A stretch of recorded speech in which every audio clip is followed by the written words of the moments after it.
नमस्कार दोस्तों, स्वागत है आपका हमारे YouTube चैनल पूजा सेवन स्टोरीज में। जय श्री कृष्ण दोस्तों, आज हम आपको इस वीडियो में बताएंगे उन संकेतों के बारे में जिससे आपको ये पता चलता है कि परमात्मा की शक्तियों ने आपको चुना है।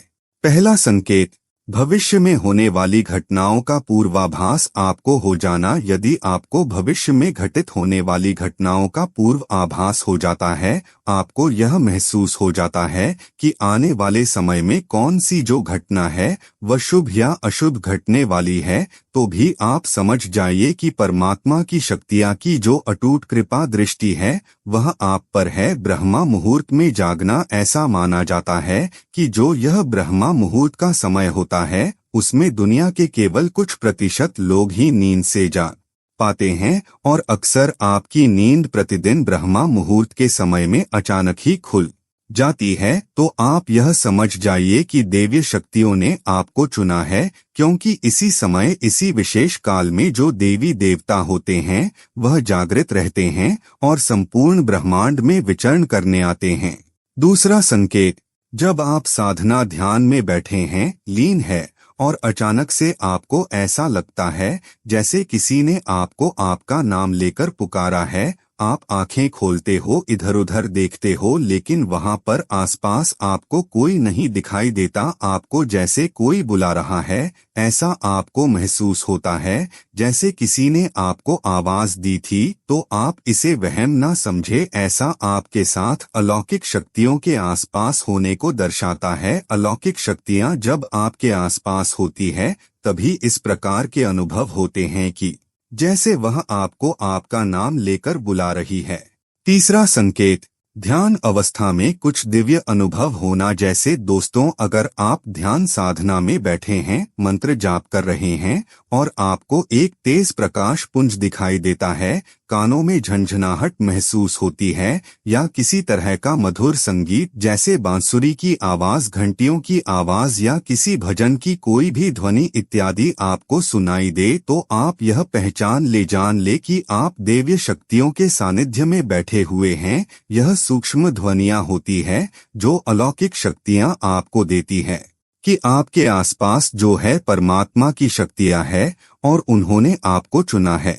चौथा संकेत, धर्म और आध्यात्म की ओर अग्रसर होना। दोस्तों, जब आप अचानक से धार्मिक पुस्तकों का अध्ययन करने लगे, उन्हें पढ़ने लगे, भजन इत्यादि जो है सुनने लगे, धार्मिक कार्यों में आपकी रुचि जागने लगे, आप धर्म से जुड़ी हुई, अध्यात्म से जुड़ी हुई जो है चीज आप देखने, पढ़ने, सुनने लगे, अकारण ही आपको साधु संतों का सानिध्य जो है उनकी संगत आपको अच्छी लगने लगे। आपका मन यह सब धार्मिक कार्य करके प्रफुल्लित रहने लगे, आप ज्यादा से ज्यादा धार्मिक कार्यों की तरफ बढ़ने लगे। तो यह भी एक बहुत बड़ा संकेत माना जा सकता है कि देवीय शक्तियों ने आपका चुनाव किया है। अचानक आध्यात्मिकता की ओर झुकाव बढ़ना महादेव का पहला संकेत है। जब आपके भीतर अचानक से आध्यात्मिकता के प्रति गहरा रुझान उत्पन्न होने लगता है, आप खुद को शिव के भजन, मंत्र, ध्यान और पूजा पाठ में अधिक समय देने लगते हैं। मन में शांति और संतोष का अनुभव होता है। आपको संसार की भौतिक चीजों से धीरे धीरे दूरी का एहसास होने लगता है। आपका ध्यान शिव के प्रतीकों जैसे त्रिशूल, डमरू और रुद्राक्ष की ओर आकर्षित होता है। जब आपके जीवन में यह झुकाव बढ़ने लगे तो समझे कि शिव आपके भीतर जागरूक की शक्ति प्रकट कर रहे हैं। यह एक संकेत है कि आपको अपनी आध्यात्मिक ऊर्जा को जागृत करना है। पांचवा संकेत, मन की शांति का अनुभव होना। यदि आप दोस्तों ऐसा महसूस करें कि किसी भी परिस्थिति में आपका मन डामाडोल नहीं होता, मन की शांति और मन का संतोष आपके जीवन में सदैव बना रहता है, भारी विपरीत परिस्थितियों से आप घबराते नहीं हैं, विचलित नहीं होते हैं, तो यह भी एक विशेष संकेत है कि ईश्वरीय शक्तियां द्वारा आपको चुने जाने का, ताकि आप हर उस मुश्किल परिस्थिति का डटकर सामना करने का साहस कर सके जिसके लिए आपका जन्म हुआ है। छठे संकेत, आंतरिक मार्गदर्शन होना, यदि आपको बिना किसी बाहरी माध्यम के मार्गदर्शन प्राप्त हो रहा होता है, जैसे यदि आपके ऊपर कोई समस्या आई है या फिर किसी दूसरे व्यक्ति के ऊपर कोई समस्या आई है, तो उस समस्या का समाधान अचानक से आपके मन में आ जाता है, तो यह परमात्मा की शक्तियाँ की उपस्थिति का एक संकेत हो सकता है। और यह जो आंतरिक मार्गदर्शन आपको मिलता है, जो सही दशा में आपको बढ़ाने के लिए मदद करता है, ये जो मार्गदर्शन है यह आपको मदद करता है, परमात्मा की शक्तियाँ के द्वारा ही मिलता है। परमात्मा की शक्तियाँ जब आपका चुनाव करती है तभी वह आपको सही रास्ता दिखाती है।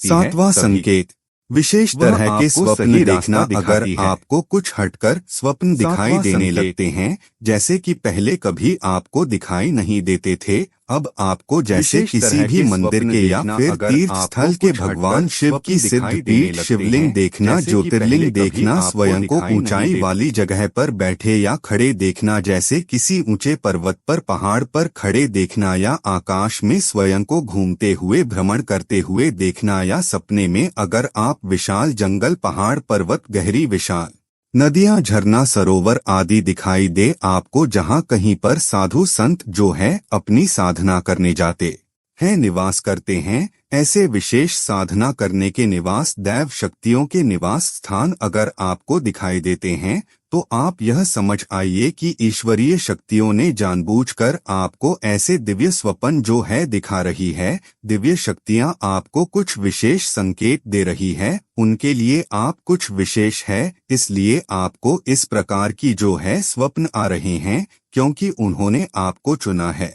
8वां संकेत, आपके शरीर में सिहरन पैदा होना। जब या पूजा पाठ, नाम जाप, कोई विशेष मंत्र जाप या साधना करते हैं, इसके अतिरिक्त अगर आप किसी भी तरह के धार्मिक कामों में संलग्न होते हैं, जैसे भजन, कीर्तन, भागवत कथा में आप ध्यान मग्न होकर बैठते हैं, प्रवचनों को, कथा को बहुत ध्यान से सुनते हैं, और सुनते सुनते से आपके शरीर के रोम रोम खड़े हो जाते हैं, कभी कभी आपको महसूस होती है, तो आप ये जान लेगी ईश्वरीय शक्तियों ने आपको स्पर्श किया है। देवी शक्ति की कोई ना कोई ऊर्जा आपके साथ जरूर जुड़ी हुई है, जो आपके ही आसपास है, आपके इर्द गिर्द है, तभी आपको अपने शरीर में इस प्रकार का अनुभव हुआ है।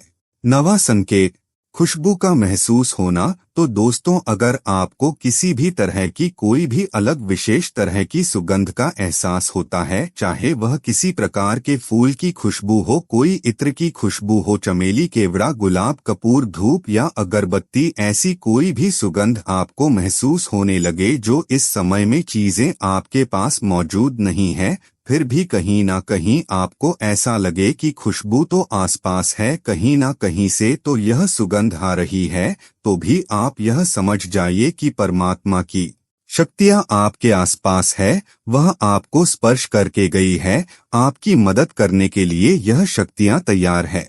उन्होंने आपको चुना है विशेष कार्यों के लिए, जिनसे आप जो है जन कल्याण कर सके। 10वां संकेत, सहज रूप से दूसरों की मदद करना। दोस्तों, अगर आपके हृदय में सहज रूप से दूसरों की मदद करने की प्रवृत्ति है और आप निस्वार्थ भाव से दूसरों की मदद भी करते हैं, आपको दूसरों की मदद करने की इच्छा होती है कि आप कुछ भी उनके लिए जो भी आपसे बन पड़े वह आप करें, तो यह भी दैव शक्ति की कृपा का ही एक संकेत हो सकता है। और ऐसी प्रवृत्ति आपको और अधिक पवित्र और सात्विक बनाती है। संवेदनशीलता का अनुभव होना, यदि आप बड़ी ही आसानी से अपने आसपास की ऊर्जाओं के प्रति सेंसिटिव हो जाते हैं, आपको अपने आसपास के लोगों की भावनाओं को, उनकी ऊर्जा को समझने में आप लग जाते हैं, तो यह भी एक संकेत हो सकता है दोस्तों की देवीय शक्तियों ने आपको चुना हो, क्योंकि यह जो संवेदनशीलता है आपके अंदर, ये आपको दूसरों की मदद करने के लिए, उनकी समस्याओं को दूर करने के लिए सक्षम बनाती है।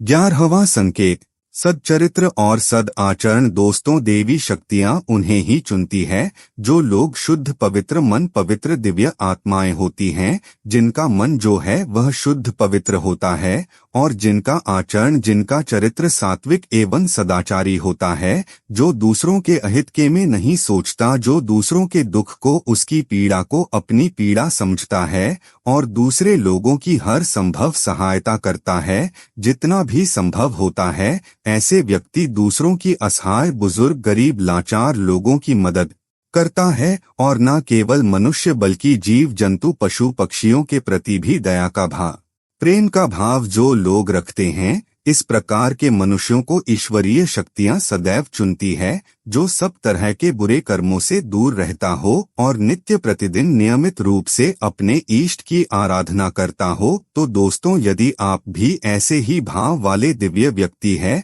तो निश्चित रूप से ईश्वरीय शक्तियां आपके जीवन में आपको हर कदम पर आपकी मदद जरूर करेगी, क्योंकि उन्होंने ही आपको ऐसे नेक कार्यों को करने के लिए आपका चुनाव किया है। उम्मीद करते हैं कि आपको इस वीडियो से कुछ नया जरूर सीखने को मिला होगा। आपको वीडियो कैसी लगी हमें कमेंट बॉक्स में जरूर बताएं। अगर वीडियो के दौरान मुझसे कोई गलती हो गई हो तो मैं माफी चाहता हूं। यहाँ यह बताना जरूरी है कि हम किसी भी तरह की मान्यता, जानकारी की पुष्टि नहीं करते हैं।